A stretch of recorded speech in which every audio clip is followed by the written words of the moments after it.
एक समय की बात है। हिमालय की खाड़ी के किनारे एक छोटे से शांत गांव में राहुल नाम का एक युवा लड़का रहता था। राहुल अपने क्रोधी स्वभाव और चंचल मन के कारण गांव भर में प्रसिद्ध था। उसका मन हर समय विचारों से भरा रहता था। सोचो कि उसके विचारों के तूफान ने उसके मन को एकदम बेचैन कर दिया था। उसके जीवन से शांति मानो गायब हो गई थी और वह हमेशा अपने ही ख्यालों में खोया रहता था और तनावपूर्ण जीवन जी रहा था। उनके अशांत मन और क्रोध के कारण उनके अपने परिवार के सदस्यों और गांव वालों से भी संबंध अच्छे नहीं थे, जिससे वह और भी अधिक अकेला और अपमानित महसूस करने लगा। वह और भी अधिक मानसिक तनाव की स्थिति में चला जाता है। एक समय की बात है, राहुल अपने गांव की गलियों में घूम रहा था। तभी उनकी मुलाकात एक बौद्ध भिक्षु से हुई, जो एक पेड़ की छाया के नीचे ध्यान में बैठे थे। बौद्ध भिक्षु के चेहरे से निर्मल शांति की आभा झलक रही थी। इस असीम शांति में राहुल बौद्ध भिक्षु की ओर आकर्षित हुआ। जब राहुल बौद्ध भिक्षु के करीब आया तो उसे अपने आसपास एक सकारात्मक ऊर्जा का एहसास हुआ। भरत को एहसास हुआ कि इस असीम शांति और सकारात्मक ऊर्जा का स्रोत कहीं न कहीं इस बौद्ध भिक्षु के भीतर ही है। इसलिए वह वहीं बैठकर उसकी आंखें खुलने का इंतजार करने लगा। थोड़ी देर बाद जब बौद्ध भिक्षु की आंख खुली तो उसने एक युवा लड़के को अपने सामने बैठा पाया, जो बहुत तनावग्रस्त और नकारात्मक भावनाओं से भरा हुआ लग रहा था। राहुल ने बौद्ध भिक्षु की ओर उदार भाव से देखा और बहुत विनम्रता से कहा, मालिक, मेरा मन बहुत अशांत है और मेरे मन के विचार मुझे खाए जा रहे हैं। मुझे एक पल के लिए भी शांति महसूस नहीं होती। क्या आप मुझे सिखा सकते हैं कि मैं अपने अशांत मन को कैसे शांत करूं? बौद्ध भिक्षु ने राहुल की पीड़ा को समझते हुए करुण दृष्टि से देखा और कहा, मेरे प्यारे बच्चे, मैं तुम्हें एक कहानी सुनाना चाहता हूं। इस कहानी में मानसिक शांति और खुशी के रहस्य छिपे हैं। क्या आप कहानी सुनना चाहेंगे? राहुल ने हां में सिर हिलाया और पूरी एकाग्रता से कहानी सुनने को तैयार हो गया। उनके अंदर जिज्ञासा चरम पर थी। वो कहानी सुनने को बेताब था। बहुत समय पहले की बात है। एक नगर में शक्ति नाम का एक आदमी रहता था। शक्ति बेहद महत्वाकांक्षी व्यक्ति थे और उन्हें हर काम में लोगों से मदद की जरूरत पड़ती थी। यदि उसे किसी से असफलता और बुराई सुनने को मिलती थी तो वह गहरी चिंता और तनाव में चला जाता था। उनका मानना था कि सफलता और भौतिक शक्तियां वांछित खुशी देंगी, लेकिन वह जितना सफलता और प्रशंसा के पीछे भागता था उतना ही मानसिक तनाव में डूबता जाता था। लेकिन अचानक शक्ति का सामना उस समय के मशहूर बौद्ध भिक्षु से हो गया, जिसका नाम महाकौशल था। महाकौशल अपने शिष्यों को ध्यान की शिक्षा देते थे और वह स्वयं एक बहुत ही ध्यानमग्न और प्रबुद्ध व्यक्ति थे। एकाग्रता से प्रभावित शक्ति ने उनसे अपने भटकते मन को शांत करने का उपाय जानना चाहा। शक्ति ने कहा कि महंत में हमेशा सफलता के पीछे भागता हूं और लगातार अधिक हासिल करने की कोशिश करते हो, फिर भी मुझे कोई क्षणिक संतुष्टि या आत्मसंतुष्टि नहीं मिलती। इस निरंतर बेचैनी के बीच मैं शांति कैसे पा सकता हूं? बौद्ध भिक्षु ने करुण दृष्टि से उसकी ओर देखा और उत्तर दिया, आपका मन एक अशांत नदी की तरह है जो हमेशा बहती रहती है। आप कभी भी शांत नहीं रह सकते। इसलिए इस अशांत मन को शांत करने के लिए आपको अपने विचारों को बिना किसी रुकावट के जाने देने की कला सीखनी होगी। शक्ति को आश्चर्य हुआ और उसने पूछा कि मैं अपने विचारों को कैसे जाने दूं? आखिर मैं भी तो अपनी इच्छाओं और महत्वाकांक्षाओं से बंधा हुआ हूं। यह सुनकर बौद्ध भिक्षु मुस्कुरा दिए। बौद्ध भिक्षुक कहा, कल्पना करें कि आपके हाथ में पानी का एक गिलास है। अब आप इसे जितनी देर तक पकड़कर रखेंगे यह उतना ही भारी होता जाएगा, और अगर आप इसे काफी देर तक पकड़े रहेंगे तो आपके हाथ में दर्द होने लगेगा। लेकिन अगर आप उस पकड़ को ढीला कर दें और छोड़ दें तो आपका बोझ खत्म हो जाएगा। राहुल ने पूरी कहानी और उसका संदेश ध्यानपूर्वक सुना। वह समझ गया कि अपने विचारों और इच्छाओं से चिपके रहने से उसका बोझ बढ़ जाता है और अंदर ही अंदर अशांति पैदा कर देता है। अब राहुल को कहानी का अंत सुनने की उत्सुकता से प्रतीक्षा थी। कहकर बौद्ध भिक्षु ने कहानी जारी रखी। एक बौद्ध भिक्षु की बात मानकर शक्ति ने विचारों को त्यागने का अभ्यास शुरू कर दिया। वह बिना किसी पूर्व निर्णय के अपने विचारों और भावनाओं को आते और जाते देखता था। अब उसने विचारों को पकड़ना बंद कर दिया था। विचार उठते थे और अपने आप चले जाते थे। धीरे धीरे उसे यह एहसास होने लगा कि उसकी इच्छा और भावना ही सभी दुखों का कारण है।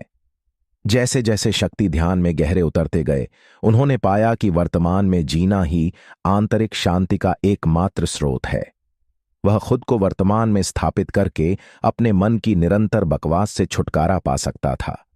धीरे धीरे शक्ति का मन एक शांत झील की तरह हो गया, जो बाहरी दुनिया को अपने अंदर प्रतिबिंबित करती है। उन्होंने जीवन की सादगी में संतोष को अधिक महत्व दिया और भौतिक संपत्ति के प्रति अपना लगाव छोड़ दिया।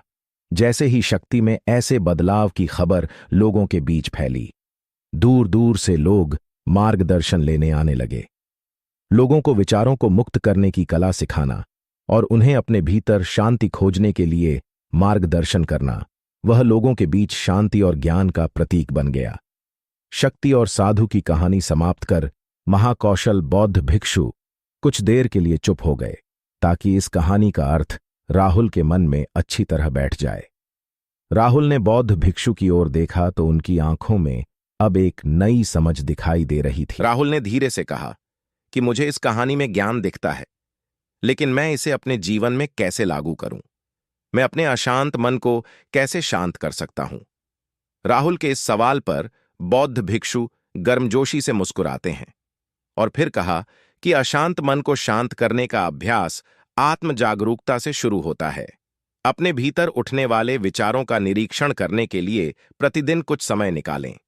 उन भावनाओं पर ध्यान दें जो आपके मन में आती हैं और देखें कि वे कैसे आती हैं और आकाश में गुजरते बादलों की तरह चले जाए।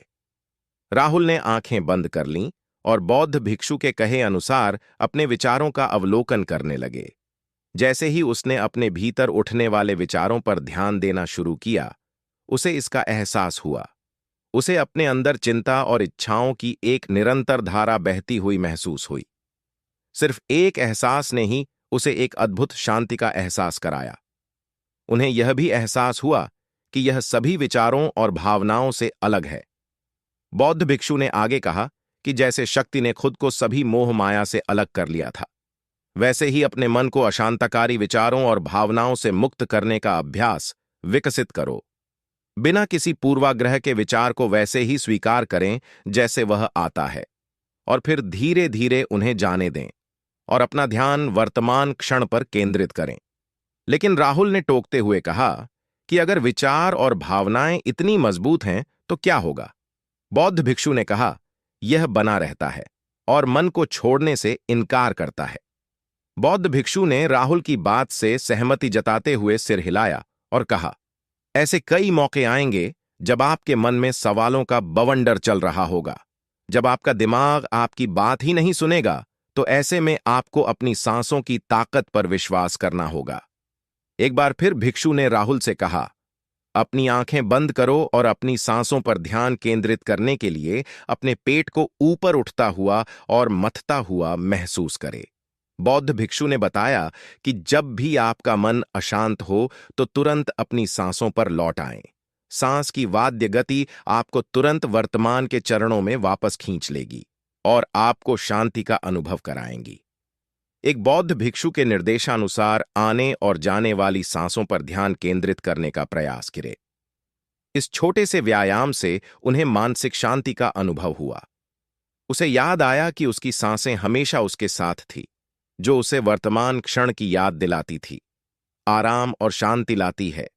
राहुल के इस विकास को देखकर बौद्ध भिक्षु मंद मंद मुस्कुराए और बोले, मेरे प्रिय, बेचैन मन को शांत करना एक ऐसा अभ्यास है जिसमें बहुत प्रयास और दृढ़ इच्छा शक्ति की आवश्यकता होती है, क्योंकि लगातार व्यायाम से मांसपेशियां मजबूत होती हैं। उसी तरह नियमित अभ्यास से मन भी शांत होता है। स्वीकृति में सिर हिलाते हुए इस बौद्ध भिक्षु को उन्होंने वादा किया कि आज से वह अपने अशांत मन को शांत कर सकेंगे और अपनी गैर शक्तियों को मुक्त कर सकेंगे। बौद्ध भिक्षु ने राहुल के कंधे पर हाथ रखकर कहा, मुझे आपकी क्षमता पर बहुत भरोसा है। और आपको जल्द ही आंतरिक शांति मिलेगी। लेकिन याद रखें कि यह आसान नहीं होगा। लेकिन अगर आप दृढ़ इच्छा शक्ति और खुले दिल से प्रयास करेंगे तो आप निश्चित रूप से वह शांति पालेंगे जो आपके अंदर है। उस दिन से राहुल अपने अशांत मन को शांत करने का प्रयास करने लगा और हर दिन ध्यान करने के लिए एक अलग समय निर्धारित किया। उसने अपने मन में उठने वाले विचारों को बिना किसी रोक टोक के जाने दिया और अपनी सांसों के जरिए खुद को वर्तमान में बनाए रखने की कोशिश की। समय के साथ अभ्यास करते हुए राहुल को अपने अंदर शांति का अनुभव हुआ। जैसे जैसे समय बीतता गया, राहुल को ज्ञान और शांति का स्रोत कहा जाने लगा। जैसे जैसे समय बीतता गया, भरत को ज्ञान और शांति का स्रोत कहा जाने लगा। ग्रामीण अपने अशांत मन को शांत करने के लिए राहुल के पास आने लगे। बौद्ध भिक्षुओं के शिक्षक दूसरों की मदद करते समय आत्म जागरूकता की शक्ति साझा करते हैं। बौद्ध भिक्षु आंतरिक शांति पाने की शिक्षा देते हैं।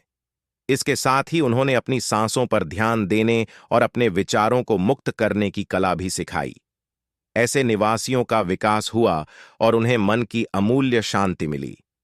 बौद्ध भिक्षु की शिक्षाओं और राहुल द्वारा संचालित अभ्यास के माध्यम से विचारों को त्यागने और वर्तमान में जीने की कला दूर दूर तक फैल गई। उन्होंने कई लोगों की जिंदगी बदल दी और जैसे जैसे समय बीतता गया, उनकी जिंदगी और भी बदलती गई। राहुल का शांत प्रभाव उसके गांव की सीमाओं से परे तक फैला हुआ था। आसपास के गांवों और शहरों से लोग राहुल के परिवर्तन की कहानी सुनते थे, उनसे सलाह लेने आते हैं। मन के बोझ तले दबे लोगों के लिए राहुल आशा की किरण बन गया। राहुल की शिक्षाएं केवल ध्यान और प्रवचन तक ही सीमित नहीं थीं, बल्कि वह रोजमर्रा के काम जागरूकता के साथ करने पर ज्यादा जोर देते थे।